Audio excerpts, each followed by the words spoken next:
ఈరోజు మనం పోపుల పెట్టెలో సైంధవ లవణం గురించి చెప్పుకోబోతున్నాం.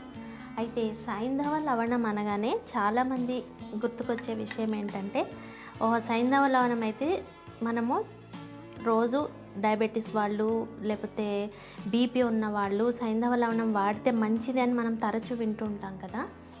అయితే సైంధవ లవణానికి మనం రోజు వాడుకునే ఉప్పుకి చిన్న తేడా ఉంది. ఏంటంటే మనం రోజు వాడుకునే ఉప్పు సోడియం క్లోరైడ్, ఇది కూడా సోడియం క్లోరైడే. కాకపోతే దీంట్లో ఏమవుతుందంటే కొన్ని రకాలైనటువంటి మినరల్స్ కలిగి ఉంటుంది ఇది. ఈ ఉప్పును మనం ఎందుకు మెడిసినల్ వాల్యూస్ ఎందుకు ఇచ్చామనంటే, సైంధవ లవణంలో తొందరగా వాటర్ రీటైన్ చేయడం కానీ ఇలాంటి కొన్ని బ్యాడ్ ఏవైతే మనం కామన్ సాల్ట్లో చూస్తామో అవలక్షణాలు అవి సైంధవ లవణంలో ఉండవు. కాకపోతే చాలామంది తరచూ నన్ను అడిగే ప్రశ్న ఏంటంటే, మరి సైంధవ లవణం ఇంత మంచిది అయినప్పుడు మనము రోజువారీ మనం వంటల్లో ఎందుకు వాడకూడదు అని అడుగుతుంటారు చాలామంది. అయితే సైంధవ లవణంలో ఉన్నటువంటి ఒకే ఒక డ్రాబ్యాక్ ఏంటంటే అయోడిన్ ఉండదండి.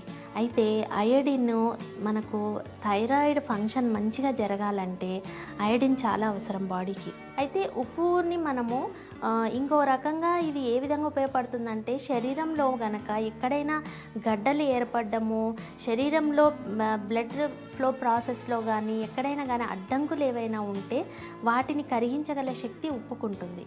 కాబట్టి మనం ఎక్స్టర్నల్గా కూడా తీసుకున్నట్టయితే కాస్తంత నువ్వుల నూనెలో మనము ఉప్పును సైంధవ లవణాన్ని మరిగించి దాన్ని గట్టిగా గడ్డ కట్టుకుపోయినటువంటి కండరాలకు కనుక మంచిగా మసాజ్ చేస్తే, అంటే క్రాంప్స్ అంటాం కదా, క్రాంప్స్కి కనుక మనం మంచిగా మసాజ్ చేస్తే ఆ క్రాంప్స్ అన్నీ విడిపోయి మంచిగా మనకు చేతనం కలిగిస్తుంది కండరాలకు.